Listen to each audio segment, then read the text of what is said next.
Hello beautiful peoples, welcome to my channel.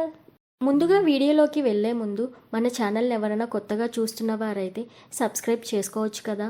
And అలానే ఈ వీడియోని లాస్ట్ వరకు చూడండి. మీకు తెలుసా ఎలక్షన్స్లో వాడే ఈ ఇంక్ ఎందుకు ఇంత పవర్ఫుల్? దీన్ని ఎక్కడ తయారు చేస్తారు? డూప్లికేట్ ఓటింగ్ లేకుండా ఫ్రీ అండ్ ఫెయిర్గా ఎలక్షన్స్ జరగడం కోసమే ఈ ఇంక్ని కనిపెట్టారు. ఈ ఇంక్ని త్వరగా తొలగించడం అసాధ్యం. 1952లో జరిగిన ఫస్ట్ ఎలక్షన్స్లో ఈ ఇంక్ని యూజ్ చేశారు.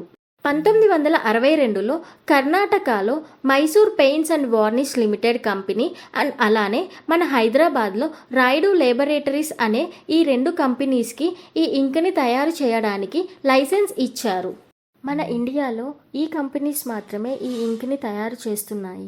ఈ సెమీ పర్మనెంట్ ఇండరబుల్ ఇంక్ దాదాపు 10 రోజుల దాకా చెరిగిపోకుండా ఉంటుంది. ఈ ఇంక్లో ఉన్న సిల్వర్ నైట్రేట్ సొల్యూషన్ వల్ల సూర్యరశ్మి తగలగానే చర్మంపై స్పష్టమైన గుర్తు ఏర్పడుతుంది. అలానే ఈ ఇంక్ని లెఫ్ట్ హ్యాండ్ ఇండెక్స్ ఫింగర్కి అంటిస్తారు. ఒక ఇంక్ బాటిల్ 700 మంది ఓటర్స్కి సరిపోతుంది.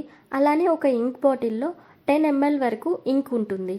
ఈ ఇంక్ 10 to 18% ఆఫ్ సిల్వర్ నైట్రేట్ సొల్యూషన్ను కలిగి ఉంటుంది. ప్రపంచంలో 28 దేశాలకు ఈ ఇంక్ని ఇండియా నుంచి ఎక్స్పోర్ట్ చేస్తున్నారు. 2006 సంవత్సరం కంటే ముందు జరిగిన ఎలక్షన్స్లో ఈ ఇంక్ మన ఫింగర్ మీద ఎలా వేసేవాళ్ళంటే గోరు కింద ఉండే చర్మంపై ఈ ఇంక్ని అంటించేవాళ్ళు. 2006 ఫిబ్రవరి 1 జరిగిన ఎలక్షన్స్ నుంచి ఈ ఇంక్ని ఎలా వేస్తున్నారంటే లెఫ్ట్ హ్యాండ్ ఇండెక్స్ ఫింగర్ గోరు పై భాగం నుంచి కింద దాకా ఈ ఇంక్ని వేయడం ప్రారంభించారు. అండ్ ఫైనల్గా ఎలక్షన్స్ అయితే అయిపోయాయి. మీ ఏరియాల్లో ఏ పార్టీ అయితే గెలుస్తుంది అనుకుంటున్నారో మీ అభిప్రాయాన్ని కమెంట్ రూపంలో తెలియచేయండి. Thanks for watching. Stay tune for more.